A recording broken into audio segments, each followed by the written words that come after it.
Bom, amados, é um resuminho aqui do que o irmão aí falou no meu currículo, mas a verdade é que, desde pequena, né, bem cedo, meu pai falava assim, você tem que chegar no pós-doutorado. Eu nem sabia o que era isso, né? Eu só ouvia e dizia, tá bom, pai, eu vou chegar lá. E em 2013, eu prestei doutorado na PUC, eu fiz o mestrado em 2010 e em 2013 eu prestei o doutorado. E tinham 3 vagas e 4 candidatos. E eram 3 homens, um juiz, um desembargador, um assistente do professor orientador e eu lá, né? Eu tinha o quê? 30 anos. E eu lá. E aí eu tirei uma média de 9,5. Um juiz também tirou uma média de 9,5 na prova da seleção. Os outros 2 tiraram 10, mas obviamente pela experiência, né, pela idade e tudo mais, o juiz acabou entrando no meu lugar e eu esperei mais alguns anos para ingressar no doutorado. E de 2015 para cá, eu tive o Thomas, que está com 7 anos, eu tive o Nicolas, que está com 5 anos, meu esposo é o Márcio, trabalha na área de vendas, é representante comercial. E em 2019 eu falei, agora acho que é a minha vez, vou tentar de novo. E aí fui lá, prestei, o meu orientador do mestrado já tinha se aposentado, eu consegui um outro professor lá para abraçar meu projeto, que era, na época, diretor da Faculdade de Direito da PUC, e ele falou, vamos juntos. Fui aprovada, comecei o doutorado. Quando? Em 2020. Aí veio a pandemia, né? Eu tive 2 aulas presenciais e depois só aula online. Mas fato é que, no meio aí, né, dessa caminhada, esse é o 3º ano do meu doutorado. No final do ano passado, o meu orientador faleceu, eu tive que trocar de orientador e, nesses 3 anos, o que eu fiz? Publiquei 4 artigos ligados a esse tema que a gente vai falar hoje, do futuro de direito do trabalho, de economia compartilhada, metaverso, trabalho em plataformas digitais. Vocês podem tentar pegar lá na internet, na revista Direito, RDT, Revista Direito dos Tribunais. E nesse meio tempo também publiquei um livro em coordenação com os professores lá da PUC sobre questões trabalhistas na pandemia. Então, foram muitas coisas que aconteceram e agora eu estou na fase de qualificação da minha tese de doutorado. Eu falei aqui para o Rony, eu não trouxe o PPT porque tudo, amados, está em construção ainda nesse tema, né? E eu estou lendo tanta coisa, tem livros que foram publicados agora em agosto, setembro, faz 1 mês, 2 meses, eu estou lendo ainda, vou indicar aqui para vocês. Então, tudo ainda está em construção. E eu vou falar um pouquinho para vocês daquilo que eu tenho estudado, estou vendo, e onde nós vamos chegar com essa história toda aí da revolução digital, do trabalho, principalmente na era digital e da 4ª revolução industrial. Mas para começarmos, é importante fazer uma evolução rapidamente, né, uma evolução histórica destas revoluções. Por quê? Nós sabemos que lá no início, o primeiro trabalho era o trabalho escravo, depois tivemos as corporações de ofício, lá na Inglaterra, veio a primeira revolução industrial, em meados do século XVIII. E essa primeira revolução industrial teve uma questão importante, que ela é até chamada de questão social, que foi o quê? Os trabalhadores saíram do campo para ir para os grandes centros urbanos. Alguns devem conhecer aquele filme do Charlie Chaplin que chama Tempos Modernos, em que ele vai para a fábrica, né? E lá ele sofre acidente de trabalho, não tem horário para comer. E foi exatamente isso que aconteceu. Com essa revolução industrial, o surgimento da máquina a vapor, que deu essa energia para as fábricas começarem a rodar, principalmente na área de tecelagem, né? Os trabalhos eles eram em excesso, então tivemos muitas doenças, tivemos menores trabalhando, sendo vendidos, mulheres sendo exploradas, não havia nenhum reconhecimento de maternidade, gestante, nada disso. Bom, passamos essa fase na Revolução Industrial, depois tivemos a Revolução Francesa, com o dogma, né, da liberdade contratual, e isso acabou passando para as relações de trabalho. Então, todos eram livres, podiam trabalhar, comprar, fazer, criar suas empresas. Mas os abusos começaram. Então, eu sou advogada, eu atuo tanto para pessoa física quanto para pessoa jurídica, já trabalhei em grandes escritórios jurídicos em São Paulo também, já morei lá por um tempo, quando eu fiz meu mestrado. Então, a verdade é hoje eu consigo ter uma noção, né, de um todo. E a verdade é uma só. Quando se dá muita liberdade, seja para um lado, seja para o outro, o que o Estado faz? O Estado vem e ele intervém na relação, que é uma relação privada, né, entre particulares, e o Estado cria lei, justamente para quê? Para coibir esses excessos, tanto de uma parte quanto da outra. Então, hoje, atualmente, também discute-se muito assim, os empregados têm muitos direitos, tem muita lei, muito protecionismo. E o que esse protecionismo faz? Ele acaba fazendo com que as empresas não deem conta, né, de pagar principalmente os impostos advindos dessa legislação protecionista, e tudo o que é super protegido, nós falamos na nossa área, acaba desprotegendo, porque aí o empregador, o patrão, a empresa, não vai registrar o empregado, não vai pagar a cesta básica, não vai... Por quê? Porque não dá, né? Não vai conseguir fazer isso. E aí, a Justiça do Trabalho, ela realmente tem muitas demandas e assim por diante. Bom, mas nós estávamos falando lá da Revolução Industrial, que foi a primeira grande revolução. Mas nós tivemos a segunda revolução, que foi logo depois da Segunda Guerra Mundial, que foi com o surgimento da eletricidade. Então, todos nós sabemos, né? Alguns aqui, acho que passaram por isso, lá da década de 70, minha mãe conta do lampião, que ela começou a chorar porque não ia ter mais lampião, e ela tinha que jogar fora, porque a energia tinha chegado lá no bairro dela e tal. Mas a verdade é que, com a vinda da eletricidade, as indústrias também elas se transformaram, principalmente na questão da mecanização. Então, nessa época, muito se trata também sobre o Fordismo, o Taylorismo. Por quê? Porque nós tínhamos um modelo de trabalho, principalmente nas fábricas, passamos a ter, que era em produção, justamente na criação, confecção, industrialização dos carros. Então, nós tínhamos uma produção em massa. E tudo que é feito, a gente pode perceber, tudo tem, de década em década, tudo aquilo que é feito com muita grandiosidade, chega um momento que para. E aí nós temos uma grande depressão. Então, também tem livros falando sobre isso na área de economia, das grandes depressões. Então, o mercado bomba, vai, vende, dali a pouco não tem mais para quem vender. Então, cai tudo, começam as crises econômicas. E depois, então, nós tivemos um modelo nas indústrias que já não era mais essa questão de produção em massa, que passou a ser o quê?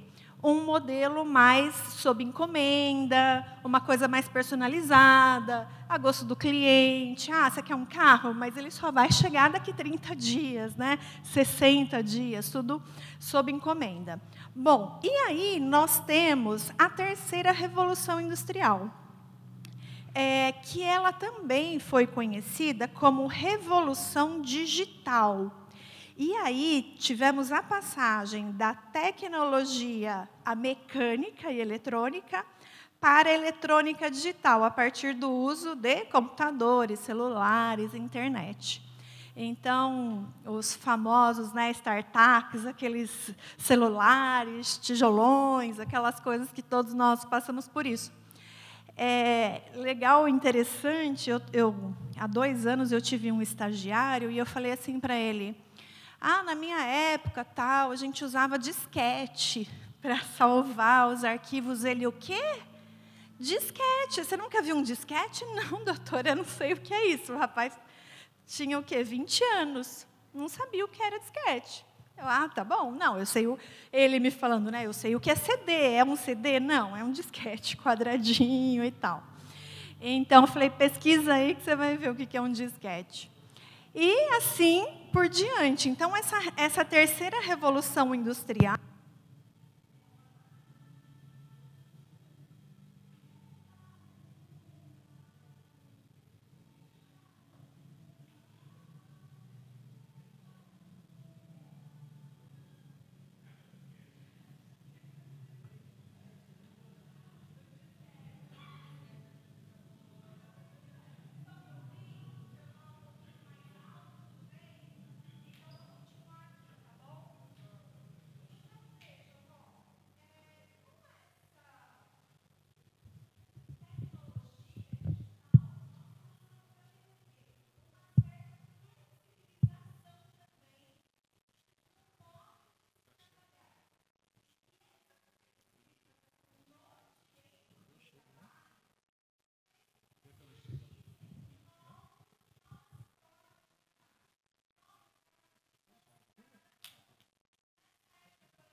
nós estamos falando de mudança na forma de vida das pessoas, que, consequentemente, afeta o modo de trabalho, já que o trabalho ele serve para a nossa própria subsistência.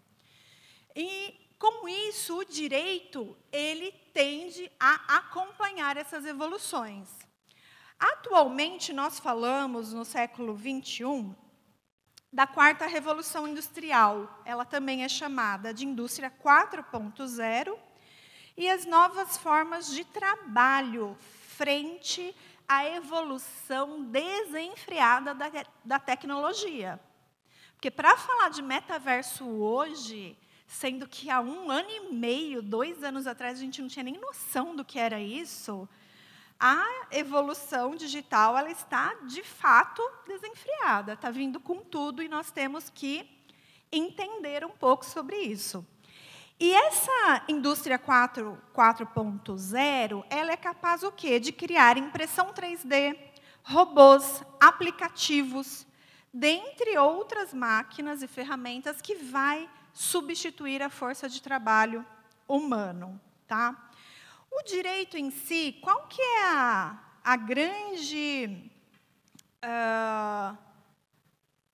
o grande desafio do direito, quando nós falamos de tudo isso? É criar uma lei. Já vou lançar algumas perguntas aqui, né, para irmos refletindo. Tudo o direito precisa, de fato, regulamentar? As pessoas elas podem entrar em consenso, num diálogo. Qual seria o meio para que elas pudessem fazer alguns acordos nesse novo ambiente, nessa nova era tecnológica? Os sindicatos dariam conta disso? De chamar essas partes para aproximar essas partes, fazer acordos coletivos de trabalho, convenções coletivas de trabalho? Ou não? Porque já sabemos que a reforma trabalhista ela trouxe muitos impactos aí na área sindical. Ou não? Uma simples associação de trabalhadores seria capaz, ou os próprios trabalhadores poderiam se agrupar e reivindicar alguns direitos? Então, já são algumas perguntas que a gente vai deixando aí no ar. Por quê? Porque essas novas relações de trabalho, elas decorrem no mundo todo. Então, vejam, nós começamos a falar de Revolução Industrial, de Inglaterra, século XVIII, depois França, da liberdade e tal. Hoje, a evolução ou revolução digital, ela impacta o mundo todo e com a globalização, isso ficou um pouco ainda melhor. Por quê?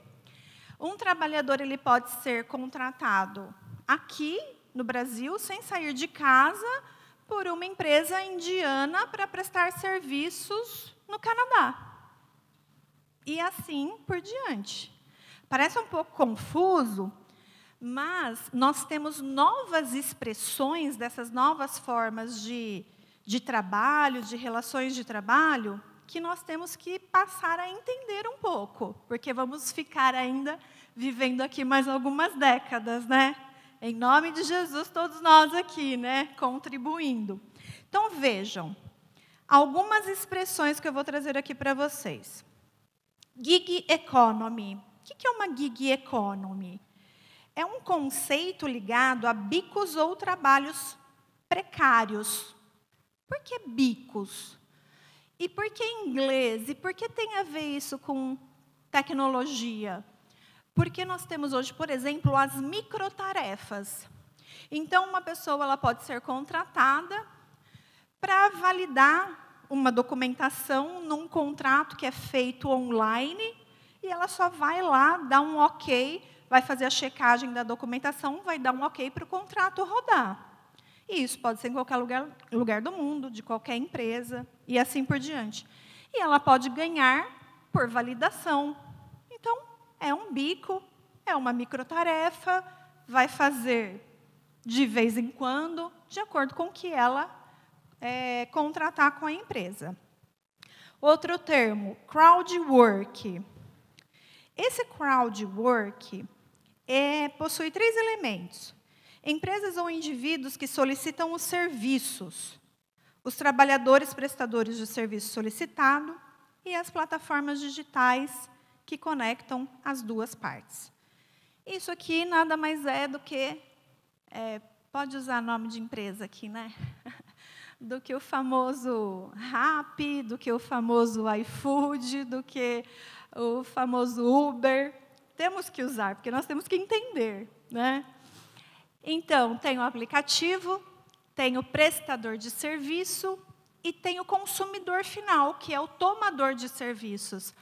Mas essa cadeia, ela não funciona sem o app, sem o aplicativo. Então, necessariamente, tem que ter aí a questão digital.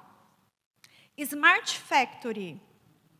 A Smart Factory é um termo, na verdade, esse é um termo utilizado na indústria 4.0 para falar que uma indústria ela é inteligente. Por quê? Porque vai substituir a mão de obra, o trabalho humano, como, por exemplo, a Amazon. Quando vocês tiverem uma oportunidade, digitem lá na internet, galpão, indústria, fábrica da Amazon. Não sei se vocês já viram, mas é uma coisa maluca. É um robô que, são vários, na verdade, robôs, eles sabem exatamente onde o produto está, a coluna, a fileira, pega, embala, joga no carrinho, o carrinho vai para os correios e distribui para o mundo todo, né? Eu falei Correios aqui no Brasil, mas vai lá para a empresa de logística, de entrega, seja lá o que for, e entrega para o mundo todo. E é tão rápido, o negócio é tão, né, é fora de um contexto normal. Então, isso é a indústria 4.0. E o que nós podemos concluir com tudo isso? Que muitos humanos, sim, serão substituídos por máquinas. Quanto a isso, não há dúvida. Nós temos profissões que, daqui a alguns anos, já não existirão mais. Por exemplo, cobradores de ônibus. Já isso começou há muito tempo, né? Com os cartõezinhos e tal. Depois vieram as convenções e os acordos coletivos permitindo ônibus sem cobradores, ou um motorista que dirige e cobra. E daqui a uns anos tende a acabar. Frentista, aqui no Brasil ainda tem, mas com o carro agora, que começa a ser híbrido e daqui a pouco só o elétrico, cada um vai chegar lá na sua garagem. Alguns já sabem que prédios aqui em São José dos Campos tem, chega lá no final do dia, coloca lá para carregar, no dia seguinte, perfeito. Então, nem postos mais de combustíveis, né, existirão. Outra profissão que meu marido briga comigo todo dia, eu falo para ele, daqui a uns anos não vai mais existir representante comercial, que é a profissão dele. Ele briga comigo, ele fica muito bravo. Claro que vai, é o representante comercial que move a empresa, que vende, que vai na rua, e tal. Aí eu deixo ele. Mas eu leio, é o que está escrito, né? Então, vai muito da crença de cada um e o que nós vamos ver acontecer. Mas, ainda que não acabe, qual que é a verdade? Compras online. Mesmo para, não os consumidores finais, mesmo para os lojistas. Por quê? Porque o lojista, ele poderá ter a oportunidade de fazer essa compra online, né? Aí, uns vão além, eu ainda não cheguei nessa parte, mas uns ainda vão além. Não, mas não existirão mais lojas, shopping. Aí eu não cheguei nessa discussão ainda. Porque já que vai ser tudo através de compra online, então não precisa de mais loja em comércio. Eu não acredito nisso ainda. Mas há quem já fale sobre isso. E caixas bancários. Caixas bancários, nós estamos vendo os bancos aí, como eles se renovaram na pandemia. Mandaram um monte de gente trabalhar em casa. A maioria dos serviços nós fazemos online hoje. Já teve uma grande queda, muitas demissões no setor bancário. Então, também é uma profissão que tende a desaparecer. Tá bom, Ariane, entendi. Isso é um desastre do ponto de vista do trabalho humano. Mas e aí, está tudo acabado? Não. Por quê? Porque novas profissões virão. E profissões que nós nem sabemos ainda quais serão, mas já podemos ter algumas ideias. Então, vou falar algumas profissões aí que surgiram nos últimos tempos. Pro players. Eu vou falar de um caso de pro player ou de e-gamer no final aqui da nossa apresentação, que são os atletas de jogos em ambiente metaverso, 100% digital, numa ferramenta totalmente imersiva. Esse camarada, ele não tem uma profissão se ele não tiver um ambiente digital. Ele não é nada. É diferente de um professor. Ariane, eu ouvi dizer que algumas universidades estão fazendo sala de aula em ambiente metaverso. É verdade. Inclusive igrejas. Vocês já ouviram falar de cultos em ambiente metaverso? Audiências na área do judiciário, né? Em ambiente metaverso. Tudo isso já existe. Mas, eu já vou adiantar um pouquinho aquilo que eu estou pesquisando. É diferente você falar de um professor que tem uma legislação, que tem a quantidade de aulas que ele pode dar por dia, que só vai utilizar uma ferramenta digital para poder dar aula, de uma nova profissão que não existe ou não existiria sem o aplicativo, sem o ambiente metaverso, como esse exemplo que eu dei do pro player, do atleta 100% digital. Então, tem uma diferenciação aí, tá? Sob o meu ponto de vista. Então, vejam, quando nós falamos de entregadores, né, o nosso mundo, agora, ele gira em torno disso. Ai, estou com pressa, preciso comprar uma coisa na farmácia, estou com fome, vou pedir uma comida. O que eu faço? Aplicativo, entregador vai, 30 minutos está na minha casa, no meu escritório. Tira o aplicativo dele. Ele deixa de ser entregador? Não. E digo mais, ele tem legislação. Temos a legislação dos motoboys. Ok. Aí temos lá um motorista de aplicativo. Ai, meu carro quebrou, estou aqui e tal, vou chamar um motorista de aplicativo. Clico lá, o cara chega, me leva onde eu quero. Ele é o quê? Motorista. Ele deixa de ser motorista se tirarmos o aplicativo? Não.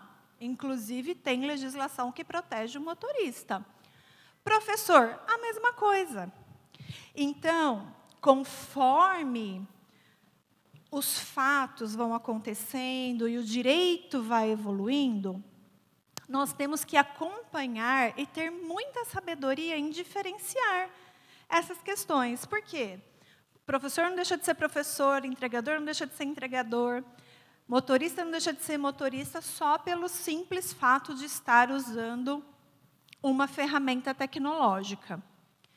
E por que eu estou chegando nesse ponto? Porque nós não temos no Brasil uma legislação que protege esses trabalhadores de aplicativos. Não temos. E aí a discussão vai parar no judiciário. E quando tratamos de entregadores ou de motoristas de aplicativo, a maior parte das decisões, né, a jurisprudência já está caminhando para reconhecer o vínculo de emprego desses trabalhadores com a empresa do aplicativo. Para dizer, principalmente dos entregadores, para dizer que eles não são autônomos, eles estão debaixo de uma supervisão. E olha que interessante, da nova expressão, subordinação algorítmica. O que é uma subordinação? A pessoa recebe ordens, tem habitualidade, está lá todo dia, está trabalhando, recebe salário, não pode ser substituído, porque tem um cadastro lá no aplicativo. Mas não tem um patrão, né? Um patrão que fica lá em cima. Só que essa subordinação, esse recebimento de ordens, é através de algoritmos. Que vai dizer, olha, se você cancelar mais de 2 ou 3 vezes, você está fora. Você está demitido, você está dispensado, né? Então, é uma nova terminologia que surgiu no direito. E a questão dos motoristas? A questão dos motoristas, ela ainda está sendo bem discutida. Lógico, tem decisões que reconhecem a autonomia desses trabalhadores. Se perguntarmos para eles, também, muitos vão dizer, não, eu sou autônomo, eu gosto de ser autônomo, porque eu sou o dono do meu trabalho, eu faço o meu horário e tudo mais. Mas todas as vezes que eu converso com um motorista de aplicativo, eu já entro no carro perguntando, né? E aí ele fala, não, dona, eu tenho que trabalhar até 12 horas no dia, porque se eu trabalhar mais de 12 horas no dia, o aplicativo ele corta o chamado, não me manda mais chamado. Aí eu, tá bom, 12 horas por dia, mas direto das 8 da manhã às 8 da noite? Não. 12 horas por dia rodando. Se eu parar para almoçar, para o cronômetro.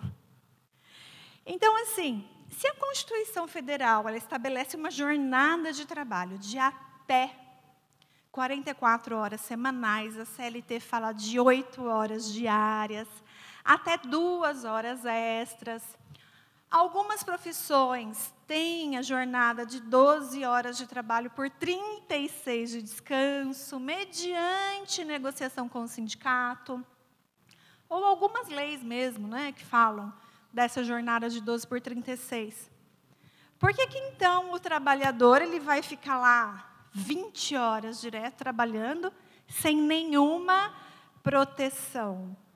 Então, é aí que cai naquela questão, né? O que é super protegido acaba sendo desprotegido, mas aquele que também não tem proteção nenhuma, o que o judiciário faz? Para ele não ficar sem nada, eu vou reconhecer o vínculo. Porque, pelo menos com o vínculo, ele tem uma limitação de jornada, que está lá na CLT, ele tem direito a ticket alimentação, né? Se tiver a categoria, ele tem direito a horas extras e mais. Sabe qual que é o ponto principal que eu vejo de tudo isso? É a proteção social, que está ligada a quê? Indiretamente ao direito previdenciário, que não é nem o direito do trabalho. Esse entregador, ele está lá de bike, né? Tem 14 anos de idade. Não pode. É no mínimo 16, né? De 14 a 16, na figura de aprendiz, de 16 em diante. Vamos dizer, então, que ele tem 16, para não dar problema. Caiu, bateu a cabeça, rachou a cabeça, de bike e tal. A bicicleta era alugada, ele está lá jogado, não tem direito a um convênio médico, se ficar afastado não vai receber 1 mês de auxílio-doença, auxílio-acidente, nada. Da mesma forma que se ele trabalhar 10 anos fazendo isso, não vai contar para a aposentadoria dele, e assim por diante. Então, o maior problema que eu vejo disso que está acontecendo hoje é a falta de proteção social, e nem tanto trabalhista, porque eu acho que trabalhista a gente acaba resolvendo. Vem uma lei, né? Nem lá nem cá, como foi com os cooperados. Taxista não tem reconhecimento de vínculo, são cooperados, é uma cooperativa forte. A Unimed, nós sabemos, uma cooperativa dos médicos muito forte, não tem vínculo de emprego. Então, a legislação, ela evolui, e eu acredito que dá para chegar num consenso. Mas, quando falamos de uma proteção mínima, certamente, aí no meio tem a questão do direito previdenciário, que não está sendo observada. Bom, aí alguns dados importantes. Em 2019, foi feito um estudo no Fórum Econômico Mundial, e esse estudo revelou o quê? Em 2016, estimava-se que até 2020 haveria uma queda de 7,1 milhões de empregos face à digitalização da indústria. Em 2018, o estudo foi refeito e chegou a uma conclusão de uma média de 71% do total de tarefas nas 12 indústrias seriam realizadas por seres humanos, comparados para 29% das máquinas. É um total relevante já, né? 30% pelas máquinas. Já é um número expressivo, né? Em 2022, espera-se que esta medida tenha se deslocado para quase 60%. 58% realizado por humanos e 42% por máquinas. Agora, qual que é o grande desafio, principalmente aqui no Brasil? A questão da necessidade do fomento para a tecnologia, a necessidade de investimento na educação, nos cursos, mas principalmente nessa área de tecnologia, né? TI, tecnologia da informação. Então, vejam um dado aqui, que interessante. Em 2019, o nosso país tinha a capacidade para se chegar até 70 mil colocações de empregos nessa área de tecnologia. Só que apenas 45 mil profissionais ligados à TI são formados por ano no nosso país. Então, nós precisamos realmente olhar cada vez mais para os números, para os dados, para a realidade. A geração Z, que é chamada, conhecida assim, são os nascidos após 2001. E eles representam 32% da população mundial. O que isso significa? Lembro lá do meu estagiário. Outra mente, outra visão, né? Hoje eu tenho lá uma querida que é assistente do escritório, eu vejo ela digitar no celular com os 10 dedos, eu falo, meu Deus, é uma velocidade. E tudo isso, então, nós temos que estar atentos. Do ponto de vista dos negócios, das empresas, os dados eles são ainda mais alarmantes. Se pensarmos que a empresa Uber é a maior empresa de táxi do mundo e não possui um carro sequer. O Facebook é o maior proprietário de mídia mundial, só que ele não cria nenhum conteúdo. Alibaba, ou Alibaba, né? Cada um fala de um jeito, é um varejista mais valioso e não possui estoques. E o Airbnb é o maior provedor de hospedagens e não possui um imóvel sequer. E se nós pegarmos os valores que essas empresas faturam anualmente, é coisa, né, de maluco. Então, nós temos muitos desafios aí pela frente. Aqui no nosso país, estima-se que existem, no mínimo, uns 400 mil trabalhadores nas plataformas digitais, na área de entrega. Aí, de entrega e de motoristas. Aí nós falamos, poxa, mas esse número é pequeno se formos comparar com o número de postos de trabalho, o número de desempregados, os trabalhos informais. É verdade. Só que nós temos um outro mundo que ainda roda, né, através de aplicativos que não esses dessa categoria.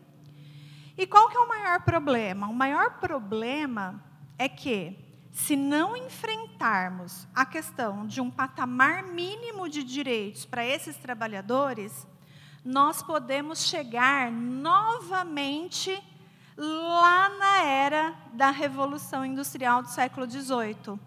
Acidentes de trabalho, trabalho em excesso, jornadas, sem nenhuma proteção.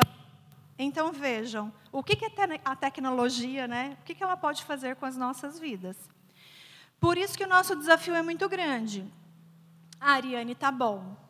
E o que temos efetivamente de legislação? Aqui no nosso país, nós temos a legislação do teletrabalho, que é um trabalho à distância, que, inclusive, essa legislação ela foi inserida na CLT, com a reforma trabalhista de 2017.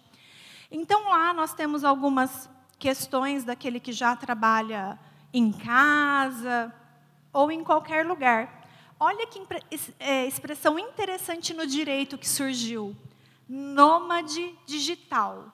O que é o nômade digital? É o trabalhador que trabalha por né? É um teletrabalho, é um trabalho à distância, mas ele está em qualquer lugar. Ele está em casa, ele está viajando. Agora, na pandemia, eu que sou, né, da área jurídica, muitos juízes fazendo as sentenças numa casa, sentenças e audiências numa casa de campo, na praia. Tudo bem. O tribunal permitiu isso, não é nenhuma crítica. Mas é uma realidade da minha área. E esse teletrabalho agora, ele se tornou ainda mais forte, que ele pode ser desenvolvido de qualquer lugar. E aí vem essa expressão dos nômades digitais, que eles vão se deslocando, podem trabalhar em qualquer lugar, tá? E fora essa legislação, então, Ariane, do teletrabalho, o que nós temos? Não temos nada. Mas e como se resolve tudo isso? Ou com o vínculo, ou com o trabalho autônomo. Mas vejam, nós temos a Constituição Federal, que é a lei maior do nosso país, e lá no artigo 7º está dizendo assim: são direitos dos trabalhadores urbanos e rurais, além de outros que visem a melhoria de sua condição social. Aí tem vários incisos dos direitos dos trabalhadores. Fundo de garantia, 13º, férias, um trabalho não pode ser insalubre nem periculoso, direito à previdência, ao seguro-desemprego, possibilidade de ajuizar a ação até 2 anos após o desligamento, pedindo os últimos 5 anos do contrato de trabalho. Com isso, os adicionais, que eu já falei, né, de insalubridade, periculosidade, não pode ter uma retenção do salário de forma dolosa. Alguns direitos ali, são 29 incisos, alguns direitos ali que são a chave. Ah, mas todos os trabalhadores precisam ter todos aqueles direitos? Eu até entendo que não. Mas precisa de um salário mínimo, com certeza. Isso foi muito discutido com a reforma trabalhista quando veio o trabalho intermitente. Ah, mas ele vai trabalhar de vez em quando, vai receber quanto? 100, 200, 300 reais? Ele não precisa de um mínimo que seria o salário mínimo? Então, esse direito está lá no rol do artigo 7º. E eu acredito que é nesta visão, é esta a preocupação que nós, operadores do direito, o legislativo, tem que ter para a aplicação desses direitos mínimos.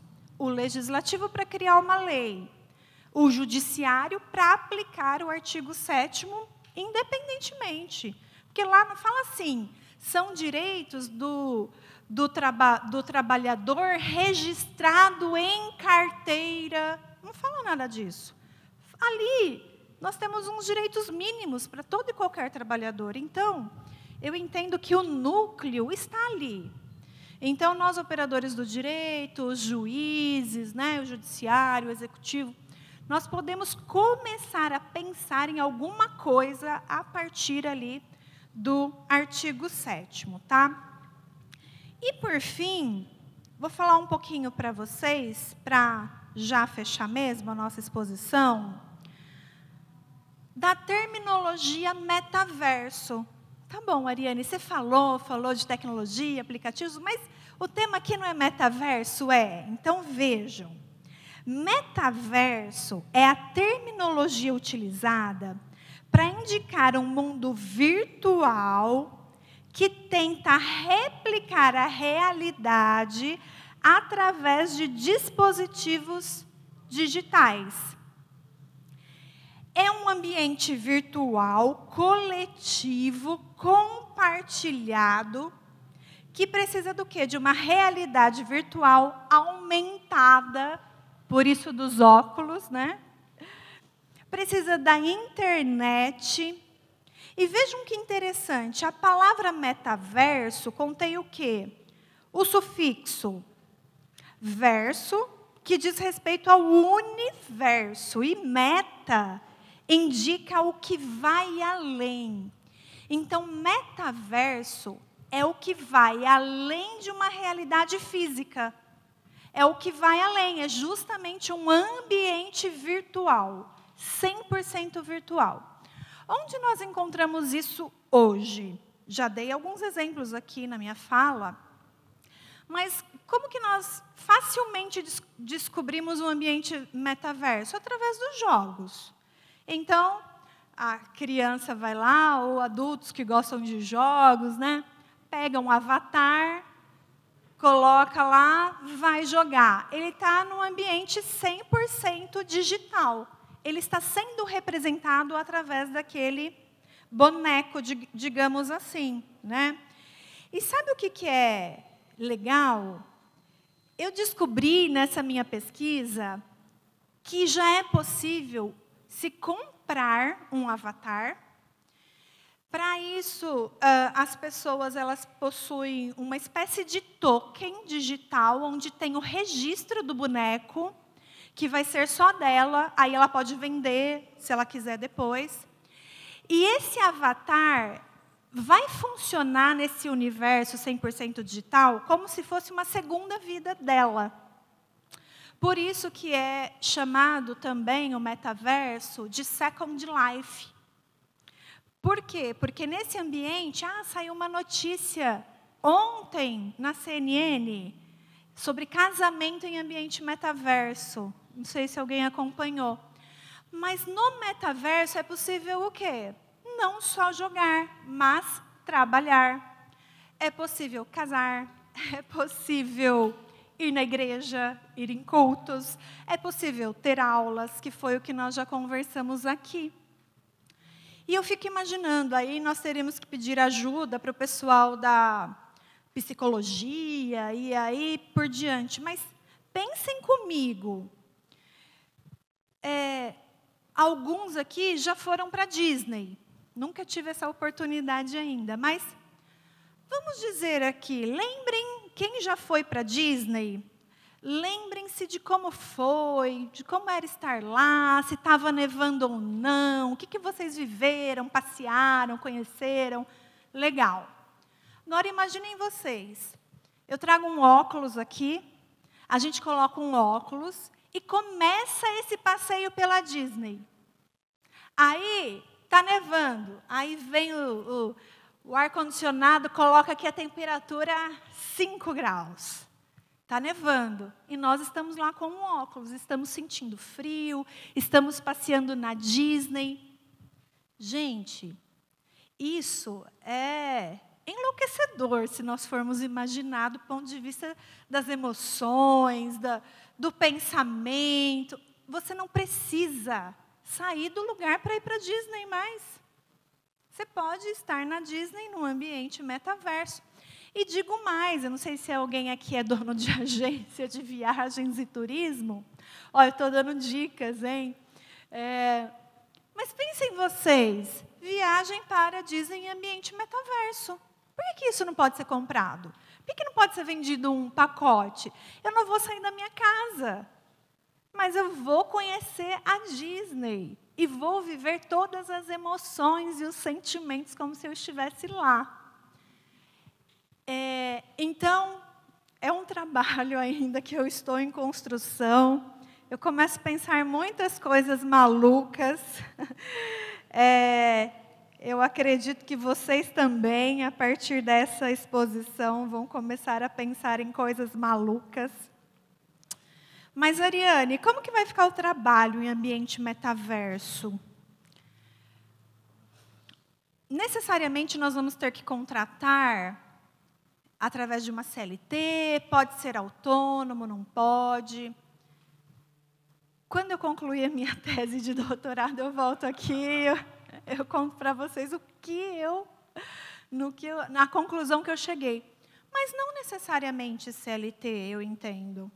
Não necessariamente um autônomo. Nós já falamos, demos algumas dicas aqui.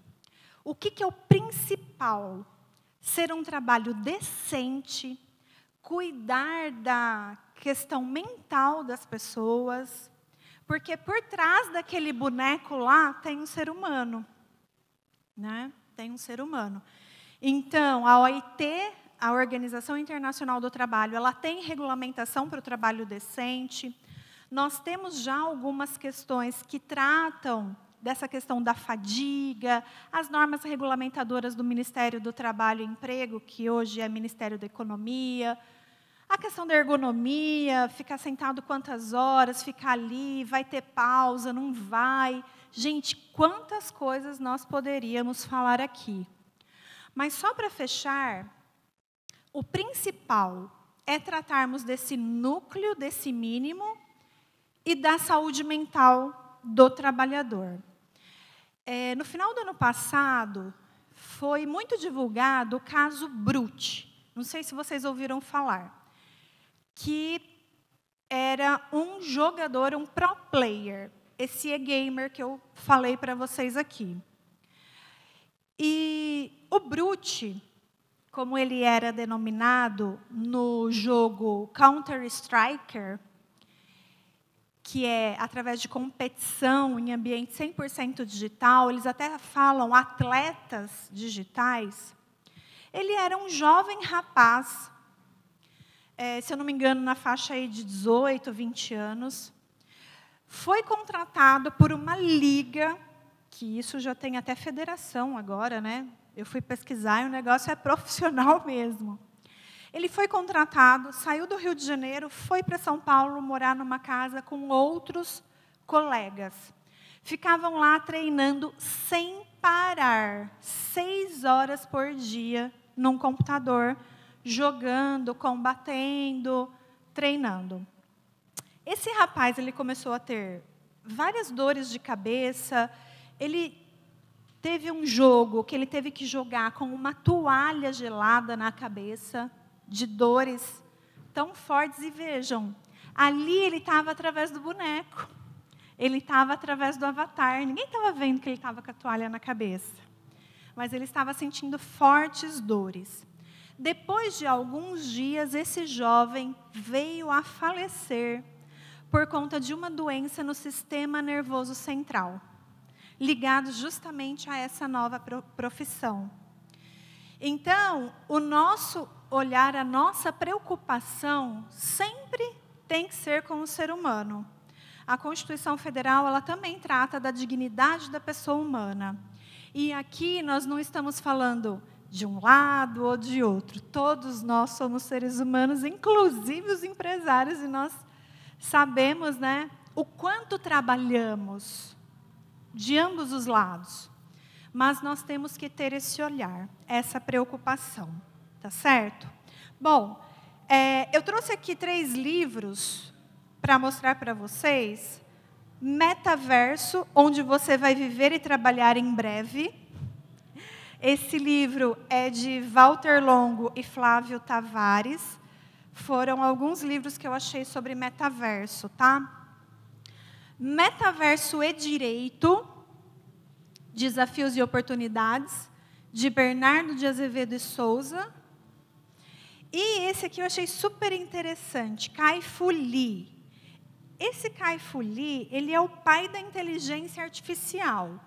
Aí o tema do livro é assim, 2041. Como a inteligência artificial vai mudar sua vida nas próximas décadas? Então, são livros que eu estou ainda estudando, são livros recentes, mas que eu deixo aqui também como uma contribuição para vocês. Se tiverem perguntas, eu estou à disposição. Muito obrigada pela atenção de todos.